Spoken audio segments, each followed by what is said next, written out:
Bueno, vamos a dar inicio el día de hoy a nuestra primera actividad de este año, que resulta sumamente significativo para el Círculo Psicoanalítico Mexicano. Es el año que cumplimos 40 años de haberse fundado la institución, el 11 de julio de 1974. Con esta mesa, con el título de esta mesa, Igor Caruso, su participación en el Spiegel Group y la fundación de los Círculos de Psicología Profunda, abrimos la conmemoración de estos 40 años. Y no es un tema fácil, sino al contrario, abrimos con una reflexión lograda hasta el momento de un acontecimiento que ha trastocado los cimientos institucionales, al colectivo de miembros activos y a cada uno en su singular implicación e historia propias dentro de la institución. Necesario dar el contexto del descubrimiento de la Fer Caruso. En el Círculo Psicoanalítico Mexicano tuvimos una reunión en León, Guanajuato, a inicios del 2011, cuando era presidente Carlos Fernández Gavos, y cuyo objetivo y convocatoria enviada por él era repensar al CPM.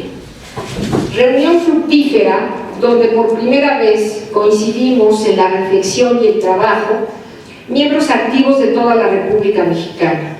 En ese ámbito, y entre otras propuestas, la mía fue la de responsabilizarme de una comisión para la recuperación de la historia del CPM.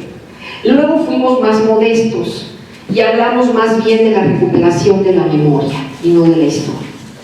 A partir de esta primera reunión surgieron varias ideas que fueron delineándose con mayor claridad.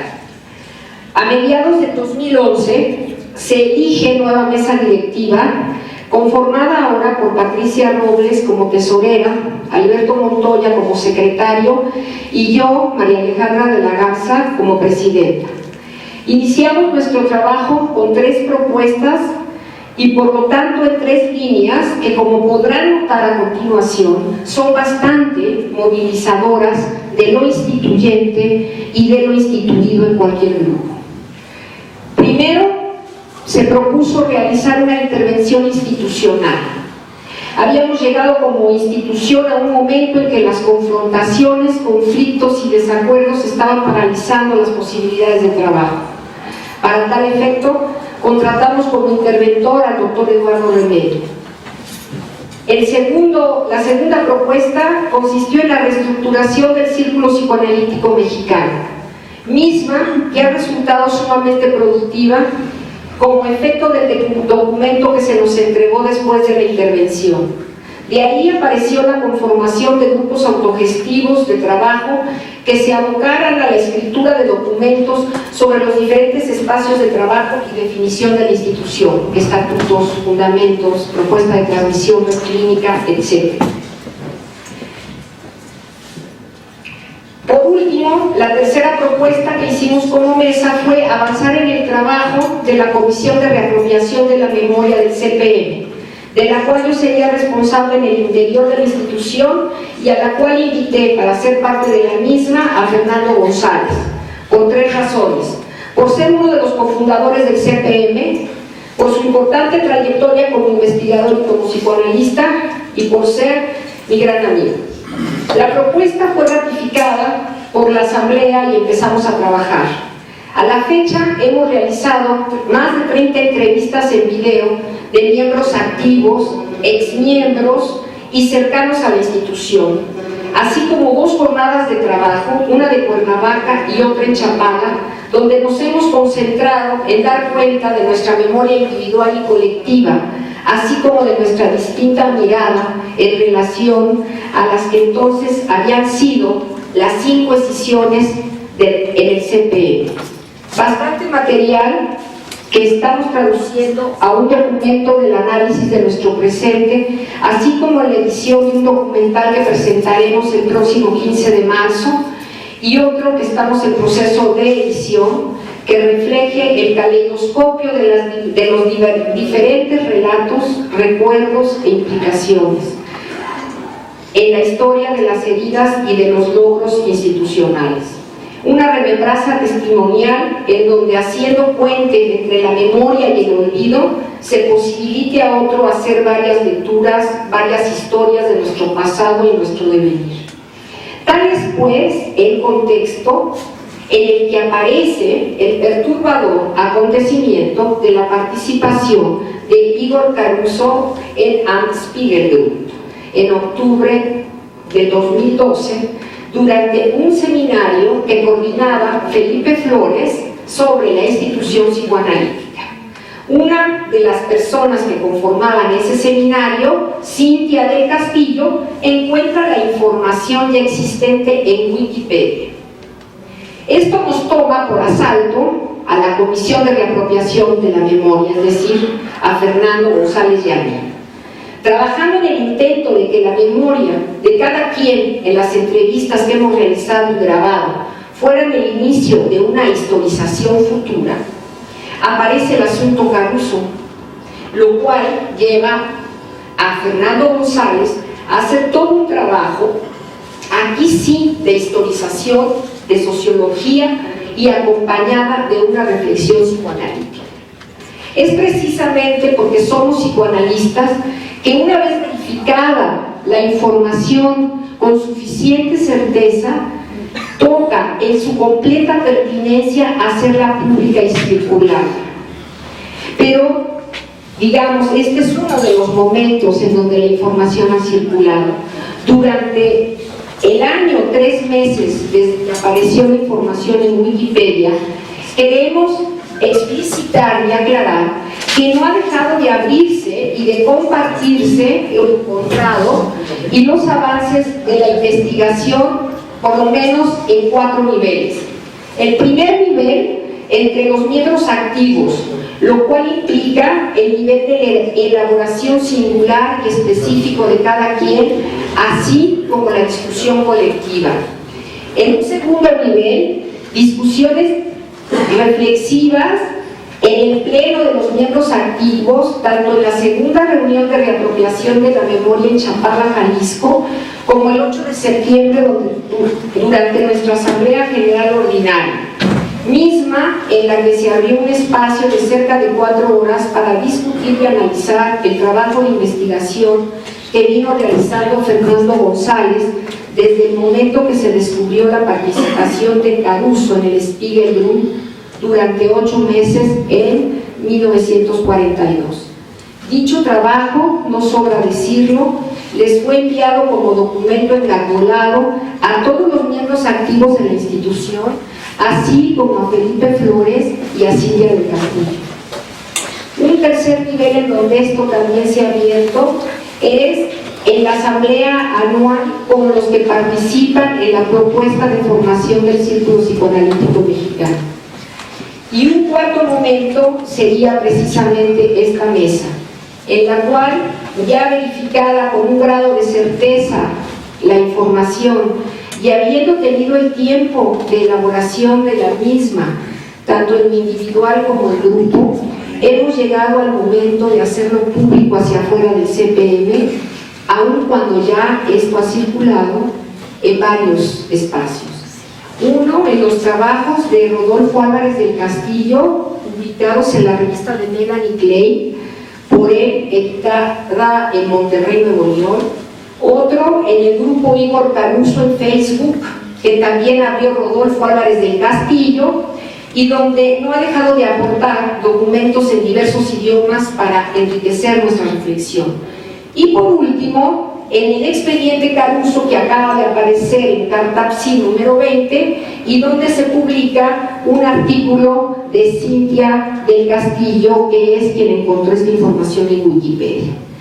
El quinto momento para abrir este tema será durante nuestro 10º simposio que se llevará a cabo a mediados de septiembre de este año, y donde pensamos que podremos tener una reflexión más acabada sobre este tema, sobre nuestra historia pasada y presente, así como de nuestras diversas genealogías. En esta mesa, como cuarto momento de reflexión, aclaramos que no hay una línea, Se trata de abrir un debate en el que puedan manifestarse diversas posiciones.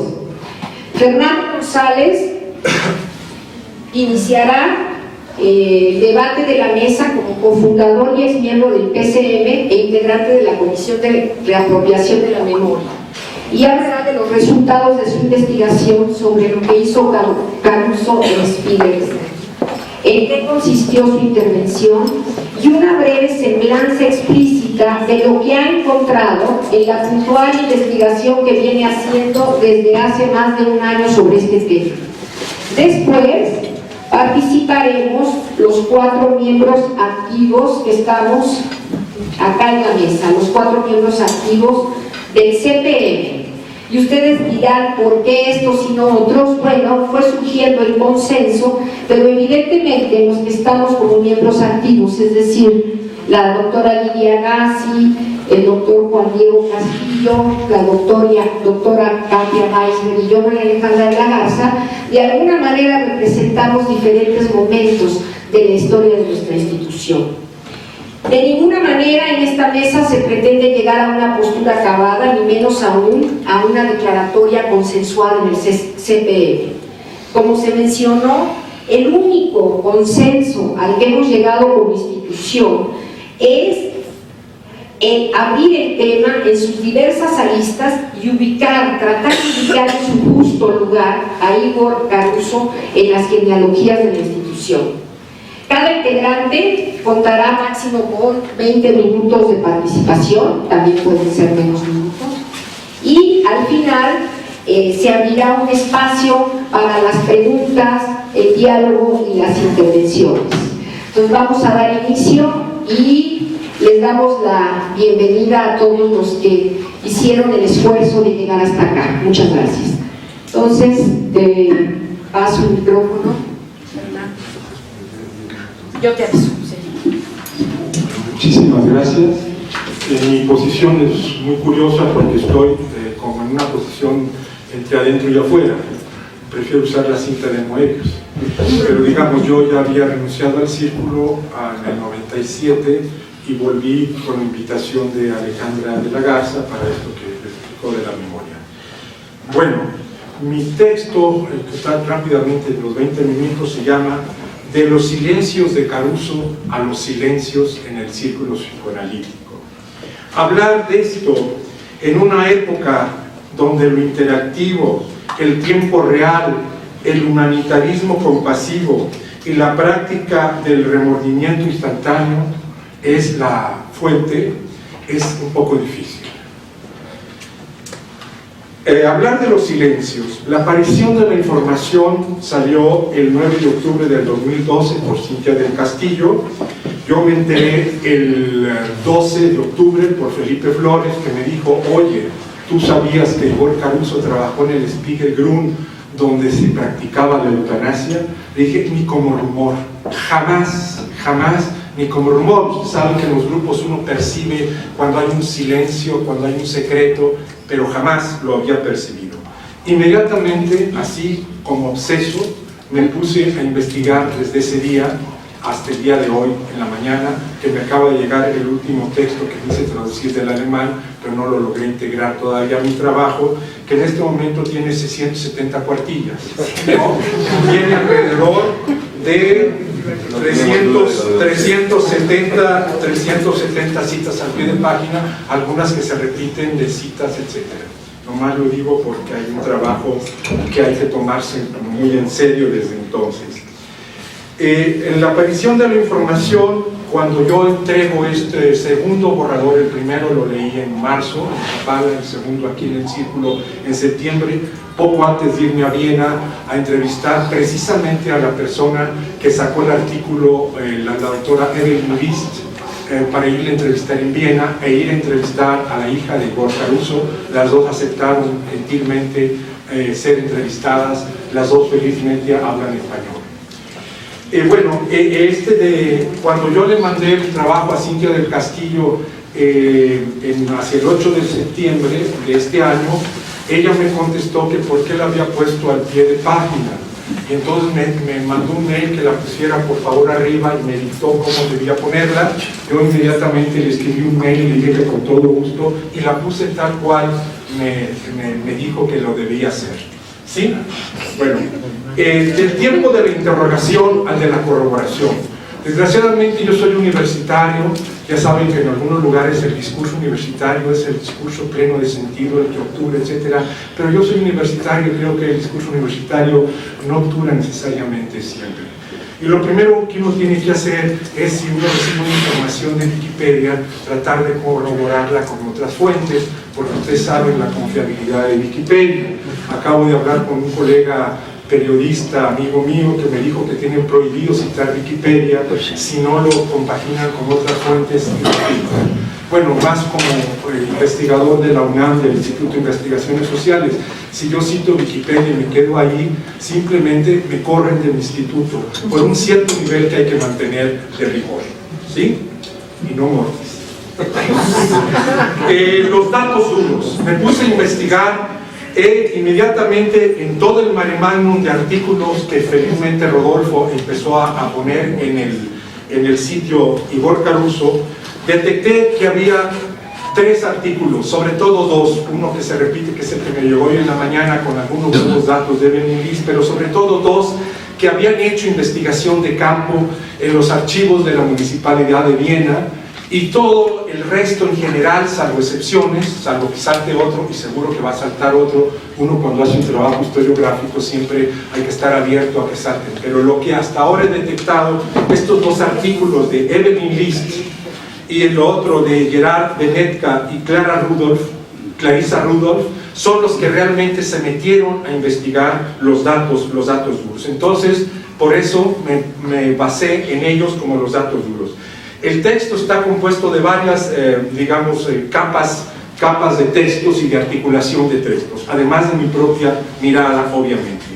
Una segunda mirada sería lo que el propio Caruso dijo, tanto en 1964 en una pequeña carta a Der Spiegel, como en 1972 en un seminario que dio en la Universidad de Salzburgo, y de cual no nos enteramos qué dijo, nomás qué dijo. ¿Sí? Y en el 79, donde le hacen una entrevista, y él a sus 65 años, le hacen una entrevista el 4 de abril, si mal no recuerdo, el 79, y donde él se explaya durante 1 hora sobre lo que él dijo, efectivamente, en relación al Spiegelglum. Entonces, lo que dijo en privado y lo que dijo en público. Esto lo dijo en público en el Der Spiegel. En el 72 lo dijo en un seminario, pero nadie se enteró. Hasta que la doctora List sacó en el 2008 su artículo, saltaron 2 personas y dijeron, pero si ya lo había dicho, ¿cómo se te ocurre? Estás descubriendo el agua tibia. Entonces les preguntó, ¿y qué dijo? Hasta la fecha. Bueno, en público lo que sí pudo decir fue en el Spiegel y en el 79. Lo que pudo decir Caruso es, sí, yo muy rápidamente me di cuenta al entrar al Spiegelglum de que ahí se practicaba un plan de exterminación de los niños. Muy rápidamente me di cuenta porque no era tonto. Felizmente no era tonto, porque si no hubiera sido peligrosísimo en ese tiempo, dado que los que mataban eran considerados imbéciles, retrasados mentales, etc. ¿Sí? Rápidamente me di cuenta, pero no dice, una vez que se dio cuenta, habla como antropólogo crítico, sociólogo de una institución, un crítico institucional, pero lo que no dice es, bueno, yo me di cuenta, pero yo, fíjense que hice 100 diagnósticos mínimos, de los cuales al parecer 14 niños fueron eutanasiados. Eso nunca lo pudo decir, más que parece ser en el seminario del 1972, que hay 2 testigos que dicen que lo abrió. Y lo único que llegó hacia el 2008, hacia Carl Fallen y el grupo que publicó el texto de Evelyn List, fue que Caruso habría dicho, ¿y qué quieren? ¿Que me mate o quieren fusilarme? Pero no queda claro, finalmente, específicamente, no salió hacia afuera, a pesar de que supuestamente muchos lo oyeron. Luego está otra capa narrativa, es los que sabían de alguna manera de lo ocurrido, es decir, por ejemplo, estos 2 doctores, que es Eric Stoller y Johann Sauer, que son los que estuvieron en ese seminario del 72, y hay un valiosísimo testimonio del doctor Raúl Páramo. Raúl Páramo es uno de los cofundadores del Círculo Psicoanalítico y fue a Viena en 1960 junto con Armando Suárez y el doctor Arturo Fernández Cerdeño a formarse a Viena con Caruso. Al preguntarle Felipe Flores al doctor Páramo si sabía algo el día 12 de octubre, Páramo inmediatamente le escribió un mail donde dice: sí, lo sabía, claro que lo sabía, pero fueron unos pocos casos, no sé cuántos eran necesarios, pero no fue un plan sistemático, más sistemático que el plan T4 que se instauró en el otoño del 39 y duró hasta el 45, no podría ser más sistemático. Es el plan nazi para matar a los propios, para purificar la raza, supuesta raza aria propia. Después le iban a dedicar a los otros, a los goys, judíos contaminantes, a los que tienen toda una línea política, a los gitanos y a los homosexuales, ¿no? Pero este es para los propios. Tenían su doble purificación, ¿no? Hasta eso eran bastante generosos en la purificación, como ustedes saben, ¿no? Entonces lo escuché, Páramo dijo eso, y dijo además que Caruso lo lamentó el resto de su vida, y que por otro lado él era una pequeña pieza que no podía transformar la situación, lo cual es estrictamente cierto. El problema es si la pequeña pieza pudo haber renunciado a no participar en eso, y hay razones para decir que pudo haber dicho no y no empezar a hacerlo. La querida colega Claudia Brinkmann me acaba de pasar un texto de un alemán donde se dedicó a analizar a los que estuvieron participando en el plan T4 y en ningún caso encontró que si se negaban los mandaban a campo de concentración, los fusilaran, etc. Toda la cosa se convierte en algo muy serio. Finalmente Raúl Páramo termina diciendo en su mail que se trata de un bash, de una difamación, de un ruido. Después de haber dicho todo lo otro, es un notable caso de disociación exclusiva, cuando menos. Pero eso te puede dar una idea, les puede dar una idea de los efectos del caso Caruso. En el caso de él o de Armando Suárez o de Arturo Fernández, ellos estuvieron directamente implicados, se analizaron con Caruso, y nosotros sabemos como psicoanalistas lo que nos afecta a las cosas. Yo soy de una tercera generación y ahorita voy a decir cómo estoy implicado, o de qué manera creo que estoy implicado. Luego vienen las reacciones en Viena y en México, cuarto nivel del texto. En la reacción, como buenos psicoanalistas, o cuando menos un tipo de psicoanálisis, se fueron no a los datos duros de Evelyn List, no a lo que investigó, sino se fueron a las intenciones de Evelyn List. Les puedo leer algunos que le dedicaron, porque no tienen desperdicio, y esto habla del alto nivel que tienen algunos psicoanalistas para enfrentar las cosas, ¿no? Lo cual habla muy bien del tipo de análisis que se practica a veces, ¿no? Le dicen, resumo los epítetos dirigidos a la doctora List: plena de furor, mezquina, resentida, carente de probidad científica, imbuida de una particular inquina, unilateral, carente de ética, y que además se atrevió a escupir sobre la tumba de Caruso. Bueno, estos son psicoanalistas los que dicen esto. Estos psicoanalistas que dicen esto jamás citan lo que dice List como datos, citan las intenciones de List. Cuando yo leo esto, yo me aterré porque dije, bueno, imagínense, si uno se mete al tema es ¿por qué te estás metiendo al tema? Por algo será, como dice la interpretación paranoica psicoanalítica, pues sí, por algo será, ¿no? A ver, ¿qué te traes? No soporta la desidealización, a ver, enfréntate a tus desidealizaciones, etcétera, etcétera, etcétera. Bueno, esto es más o menos las reacciones llenos de adjetivos. Hay alguno que pretende un análisis sociológico, que es ¿por qué es Scarfallen, entre otros? Es ¿por qué en este momento lo hizo en 2008? ¿Por qué no lo hizo antes? En cualquier momento que lo hubiera dicho era un pésimo momento. Lo que sí es que la doctora List, no tengo tiempo para leerlos, lo tendrán el texto una vez que esté corregido y lo vamos a publicar, espero, en septiembre. Lo que sí está es en el momento en que nada menos que el Círculo de Viena se está teniendo un matrimonio con la IPA, precisamente lo que supuestamente el Círculo de Viena estaba contra la IPA, y van a tener un matrimonio. Entonces la interpretación es: están nazificando a Caruso para desnazificar al Círculo de Viena y poderse casar con la IPA. Si ustedes tuvieran la historia de la IPA en relación con el nazismo y con el psicoanálisis alemán, yo creo que se irían con más cuidado en este tipo de interpretaciones tan simplonas, ¿no? Pero tampoco lo voy a poder decir, al menos que una pregunta me lo hagan y yo me explicitaré, me explayaré. Por favor. Y en México las reacciones fueron interesantes. Vamos desde, por un lado, el Bashi del doctor Páramo, y por otro lado, en colegas de Cuernavaca que consideran que el círculo, al saberse esto, se llenó de deshonor y que es una especie de cripta nazi embosada durante 40 años.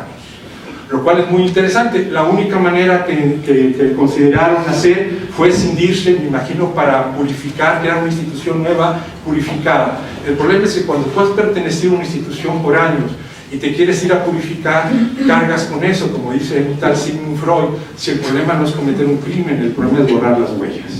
¿Qué hacemos con todo esto? Entonces, este tipo de cortes epistemológicos, ya conocemos los retornos a Freud, los retornos al verdadero monaquismo, los retornos a la institución punto cero, el hombre nuevo, etcétera, etcétera, forman parte de nuestro imaginario que viene desde el siglo XVIII, entre otras cosas, ¿no? Bueno, y luego viene una cosa muy curiosa. Nuestra querida colega Cintia del Castillo, que fue la que descubrió la información, a la cual le agradezco mucho que la haya descubierto, porque realmente yo he descubierto muchísimas cosas y me ha puesto a estudiar muchísimo y a continuar mi análisis por otros medios, es decir, por medio de la institución, un poco como Clausewitz hacía la psicoanalítica, el análisis por otros medios. Dice en un párrafo de su texto, del cual Wikipedia es el texto fundamental, ¿no? Ahí se basó, a ella le bastó eso. Hay gente muy rápida, hay gente que somos mucho más lentas, desgraciadamente. Dice: ¿por qué hasta ahora, dice, se hizo presente la información? Yo le pongo, imagino que se refiere a esto, en el círculo. Y luego dice: ¿por qué asimismo nuevamente hay una demora de más de un año para procesar un trago que ciertamente tiene una nota de amargura? ¿Por qué hasta ahora? ¿Y por qué se tardaron un año o 3 meses? Me imagino que mi querida colega ha de ser skinneriana o pavloviana. Es decir, que parece que hay una especie de escala para reaccionar correctamente. Si uno no reacciona en ese tiempo de la escala, entonces empieza a ser sospechoso de estar guardando la información. Como no tenemos esa escala ninguno, yo le digo que lo más rápidamente posible nos la otorgue para saber cuánto nos desviamos y cuánto fallamos. En ella hace 2 preguntas, una que me parece muy válida. Dice, contiene esta interrogación: ¿por qué hasta ahora? Y la otra es, ¿por qué están de alguna manera como guardando la información? ¿Por qué se han tardado tanto en sacarla? Felizmente ella ya la sacó, ¿no? Entonces ya uno va a la saga del proletariado, de la vanguardia. ¿Por qué hasta ahora salió la información?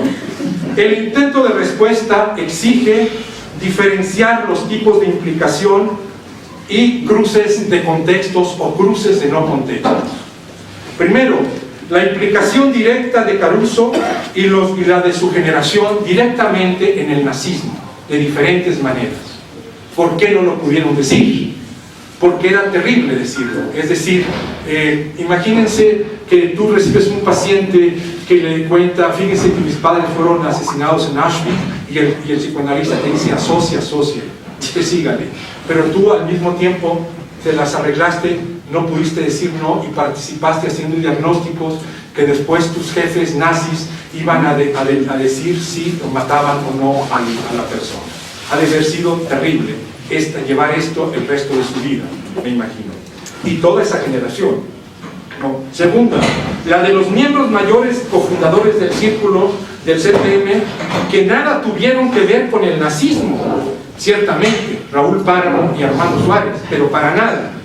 Pero sí con el entreveramiento de diferentes contextos: español, mexicano, austriaco, y que cuando menos de uno nos consta que sabía mínimo desde la década de los 70 y no lo dijeron. ¿Por qué no lo dijeron? Incluso, imagínense, aquí hemos presentado las películas donde está Mimi Langer y Caruso. se hicieron amiguísimos a partir de estos encuentros del 74. Jamás Mimi Langer se le ocurrió preguntarle a Caruso, oye, ¿qué hiciste durante la guerra?